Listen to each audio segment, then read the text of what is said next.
Hey everyone, I thought I would do a little bit of a different video here. So I was going to show you what we're feeding our horses here. We've been feeding this for about almost pretty much a year and a half to every horse on the farm now. Wheeler was raised on it, so since he was a weanling, he has been getting the Mad Barn stuff. And well, when he was younger, for his first year, I gave him some juvenile too, but hi Chevy. But since I was able to take him off the juvenile, everything has been a lot better. Okay, so that's him at almost 2. So what they're getting here now, I will say, Mad Barn products, not all horses love them. We have come up with a solution, and it works really good for our horses, but we also don't have super picky eaters, so that will just depend on what you want to do. Now, they especially don't love, we feed spirulina to the horses with allergies or asthma. So it's actually, I mean, all the horses can get it, and it's really not that expensive. So they don't love the taste of that. So you have to kind of play with it. I always start out, so they only get it in the warmer months here, and I always start out with like half a dose and then kind of move it up. So that's how we get them to eat that.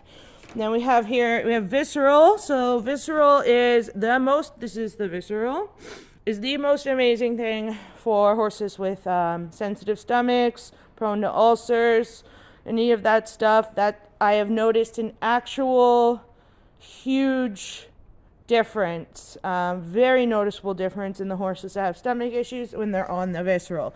The Visceral is expensive, but they just get this little half a cup once a day.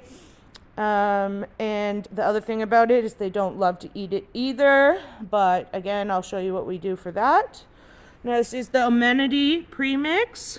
So that's all your minerals, everything like that they need. You can get it in a pelleted form, which the horses will eat a little bit better. They don't love this powdered form.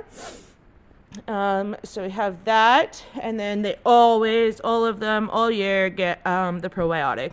And it is, you use the tiniest little bit, they don't notice it, and it is pretty cheap. So then you have the W3 oil. We only feed the W3 oil kind of as needed. So a horse with really bad asthma or allergies can get a higher dose than it says on the box, and you notice a big difference. But you have to keep giving it to them, and you have to give a pretty big dose, so that can get expensive depending on how much you're feeding and how many horses. But so that's really good. Now the thing is with it, I try not to use it if I don't have to, just because we have a lot of very fat horses, and if they're getting the higher dose that they need for their breathing, then it does add a little bit of weight that our horses really don't need. Then I'll use it's just any electrolyte. I use any apple flavor electrolyte. They seem to eat it no problem, and I just use that on days where it's either really cold or really hot. Chevy is being naughty. Or if there's any reason that I think a horse needs to drink more, I will give them that. So they get that, throughout the year, just whenever I feel like they need it. And then I also, to make them eat this stuff and to add some more fiber and protein, what I'll do is I'll mix in just probably like a quarter of a cup of just dry alfalfa pellets, and then I'll do a half a cup of bran and some beet pulp, really well soaked for those two. And mix it up together. Now some horses don't like it too wet, some horses don't like it too dry, some horses like to have the crunch in it, some like it just mushy. So you got to play around with that a little bit.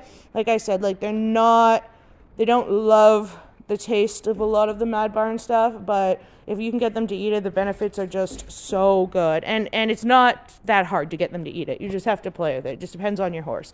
We have horses here that would just eat it straight, no problem. So it depends. And then, yeah, so that gives them everything, like with the alfalfa, the bran, the beet pulp, the amenity, and the probiotics. It gives them like so many things that they need. It gives them the protein, their minerals, their vitamins, and it's way, if you do research, it's a lot better. There's a lot less crap in it and binder in it than some of the processed feeds you would get. And I've noticed that none of my horses get hot. They, it just seems like it's just working really well for us here. And Mad Barn is really, really good at suggesting, like if you send them your horse's information, they'll suggest a diet for you, or if you're having issues, they're really good that way. And they respond really fast. So yeah, we've just been really happy with it. I mean, when you place an order, it seems really expensive, but we're feeding 16 or something horses with it, so that makes sense. But yeah, I'm really happy with it, and I think in the end, probably works out to about the same as you would feed and other stuff. And from what I have read and the research I've done, it's really good forage diet for a horse. So yeah, so there's that, and they have tons of other products. They have everything, and we use different products of theirs depending on what we need. But yeah, it's really good. It's been really good for us. So there's another shot of Wheeler here, who I said, he's been raised on that, and he's just coming to.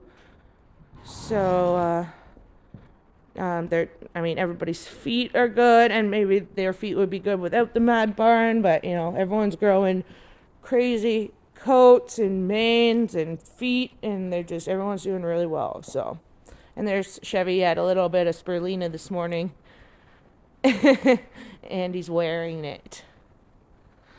Yes.